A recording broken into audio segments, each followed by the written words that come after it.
Hey designers! In this video, we're going to create an amazing typography effect in Photoshop. Let's get started. First, grab the text tool and write your desired text.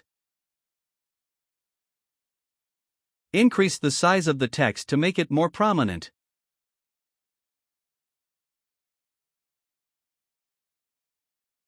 Press Ctrl+A on your keyboard to select all, then align the text both vertically and horizontally for perfect centering.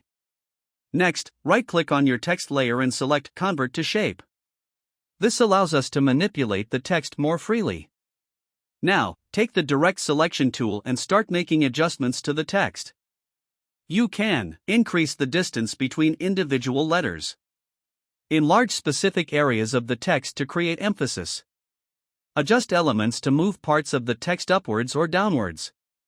Experiment with different shapes and placements to create a unique design. Feel free to go wild with your creativity. You can make the text dynamic and visually interesting by playing around with the shapes and sizes. Adjust the text in a way that some areas are enlarged while others are smaller, creating a visually appealing contrast. Once you're satisfied with your adjustments, incorporate this customized typography into your designs. Whether it's for posters, your portfolio, a website, or any other project, this technique will add a unique touch to your work. If you found this video helpful, like, comment, and subscribe to Ace Designs for more tutorials.